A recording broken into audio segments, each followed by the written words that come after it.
Hey y'all, welcome back to my channel. I am Tamika Thompson and I am the owner and resume writer at Thompson Resume Writing Company.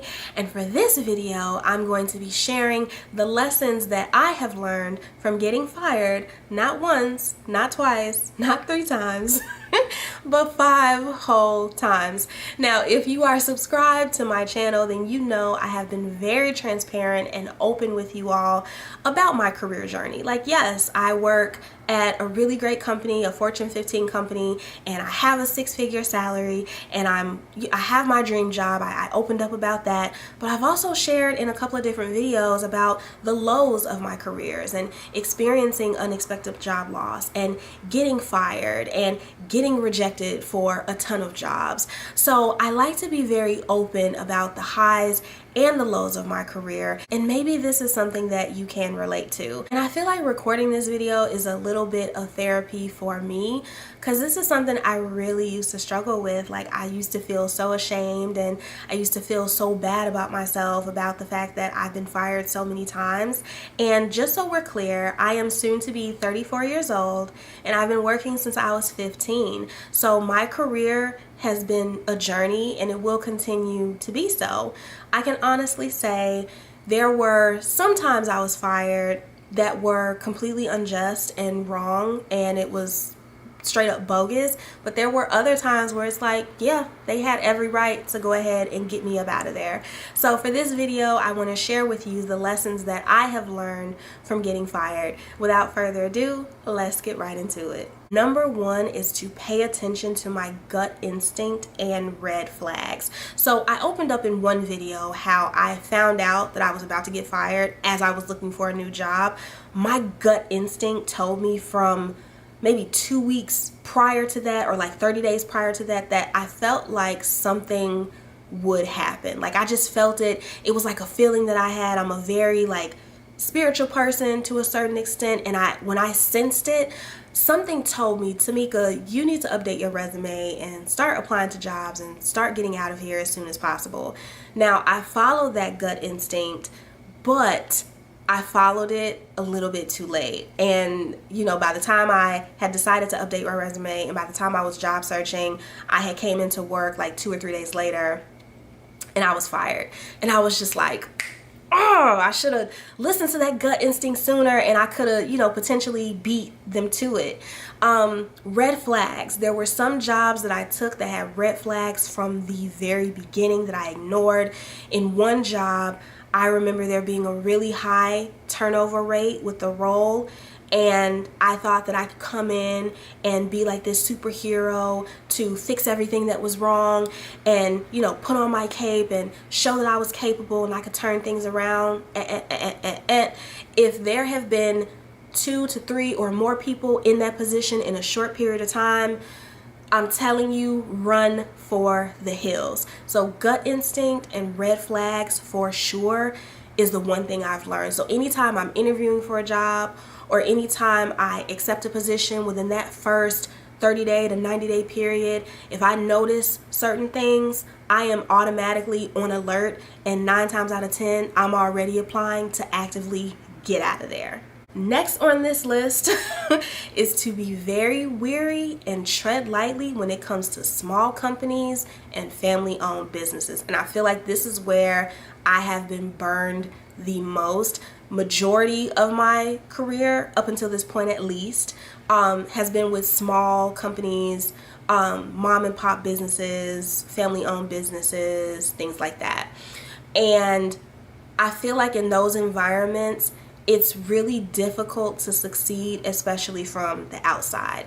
I have dealt with nepotism before. I have dealt with people being inappropriate and there wasn't any disciplinary action because so-and-so is the cousin of the CEO or my manager or my boss. And so even though this person has disrespected me or, you know, has done something that is unprofessional, there's pretty much nothing I can do about it. Oftentimes too, with small businesses and family-owned companies, they don't have like proper HR structures in place, and the CEO and maybe even the operations manager or the president is someone who doesn't really understand what can and can't be done, and I found myself experiencing getting fired for literally no reason at all, which they can do, right? Because again, Illinois is an at-will state, but it was just really, really shady to me. They didn't follow like proper protocols and, you know, certain HR policies, laws, regulations. They pretty much just operate doing whatever they've been doing for however long they've been doing it, and there isn't, again, like an HR department or an HR person that's appointed. Sometimes, like in one position, the president was acting as the HR person and she didn't know anything about HR. She didn't know what she was doing.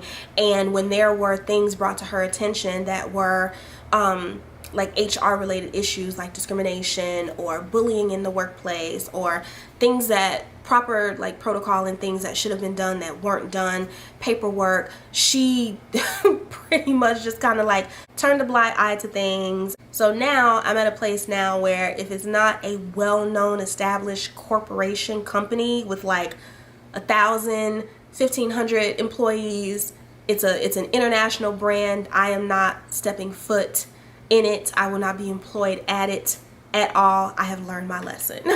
Next is to always keep my resume updated no matter what.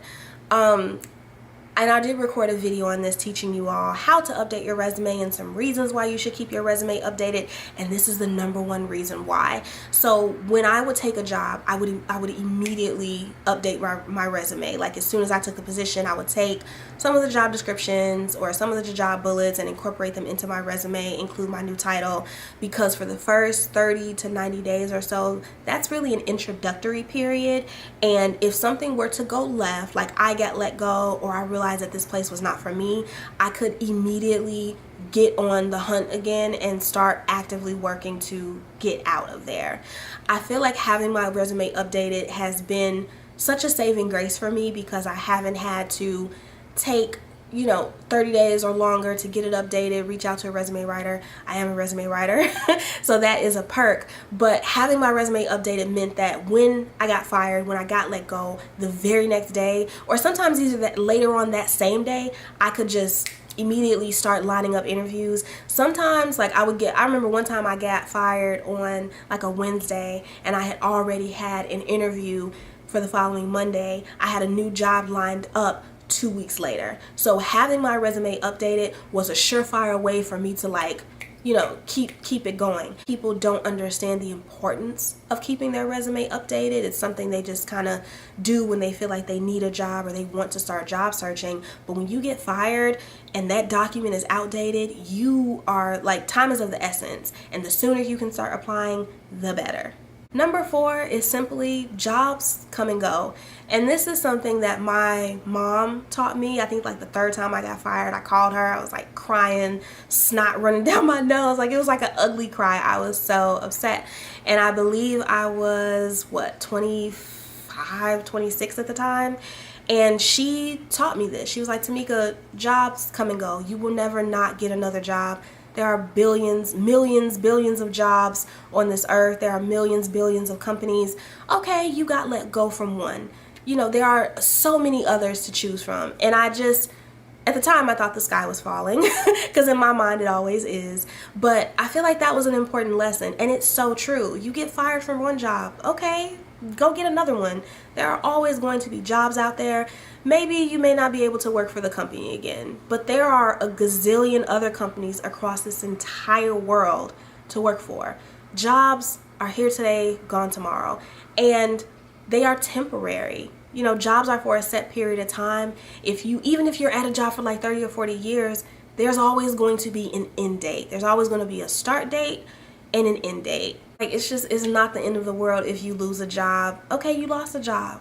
Go get another one. And you will. #5 is that getting fired is not the worst thing that can happen. Again, after this happening to me so many times, it really doesn't shock me anymore. Like if I get fired, it's like, okay, well, still wake up tomorrow, go to the gym, still cook my dinner. Life goes on. And that getting fired is not the worst thing that can happen. There are many worse things that can happen than losing a job. And this is not to minimize the impact and the effect and the shock of losing a job. I understand all of that, especially from a mental and a psychological standpoint, believe you me. But it really is not the worst. When I got fired the last time that it happened, I realized, like, okay, this is such a small thing to a giant. At the end of the day, I'm still healthy, right? I have my health. I still have so many goals that I want to accomplish. Like, I realized that life is so much more than a job. And again, jobs come, they go. You know, you start one, you end one, whether it's voluntary or involuntary. An end is guaranteed, and it's not the worst. Like, I still have my family, I still have my home, you know, I'm still in good spirits. And I was like, you know, losing a job is just like, okay, I lost a job. And knock on wood, but it's not like I have cancer. It's not like, you know, they took my everything. It's like, okay, so they took the job away from me. So what? We'll go get another job and everything is still gonna be peachy. And last on this list is to leave when I am ready to leave. I kid you guys not. It's so weird because I swear I have like a sixth sense or something. When I am fed up at a job, I know it. And some signs include me being impatient. Another one for me is like if I am really easily irritated or annoyed. When I start feeling those things and even very like jittery almost, to where it's like I feel like I'm just about to bust because I don't want to be here, or I'm sick of whomever, or I'm sick of doing whatever, that is a sign that I am fed up and I need to leave. Because I would say 3 out of the 5 times that I have been fired, I was ready to go and I should have left months before and weeks before it even happened. So now that I know what that feeling is like when I'm fed up, when I feel like I'm just ready to leave, when I'm ready for something new, when I don't want to be at a company or in a job anymore, now that I know what that really feels like, what those signs are for me, that's a sign for me to like, okay, Tamika, you need to, again, get your resume updated, or if it's already updated, that's great, and you need to start searching for a new job. Because I feel like from my irritability and my attitude, like my attitude got really crappy, which if you know me is not like me. Like, I'm a pretty optimistic, positive person. But if I am unhappy, deeply unhappy, like at my core, that this happiness, cheery me ceases to exist. I am annoyed, I am snippy, I have an attitude, I don't want to do stuff, I get combative. And I notice that when I start feeling those things, when those like signs start to creep up, it's like, Tamika, start looking for a new job, girl. You need to get up out of here. So those are some lessons that I have learned from getting fired. And I feel like planning this video and writing some of these lessons out definitely helped me to reflect and really do kind of like some internal searching a little bit to kind of understand myself, especially from a career standpoint. I feel like there's a lot of emphasis on like understanding our emotions and our personality and, you know, who we are and things like that. But from a career standpoint, I feel like there also needs to be reflection and thinking back and taking accountability and saying, hey, what have I learned from these experiences at these companies, from what I've gone through, things that's happened to me, and use those as building blocks towards the future. So now, again, as I continue to move forward in my career for the rest of my 30s and 40s and 50s and until I retire or decide to, you know, just run my business full time or whatever, I can say, hey, this is where I am now, this is where I've been, and this is what I want for the future. This is how I'm going to change the future from the things that have happened to me. So I would be curious to know if you have been fired or if you have been terminated out of the blue, and what were some things that you have learned. If there's anything that you can relate to in this video, you can go ahead and drop that down below as well. If you like this video, you found it interesting, you found it insightful, you enjoyed watching it, it gave you some light bulbs, go ahead and hit the like button, go ahead and give me a like down below. And if you are not subscribed to my channel but you enjoyed this video, go ahead and hit the subscribe button to join my growing YouTube community, and I will see you all next time with another video. Bye!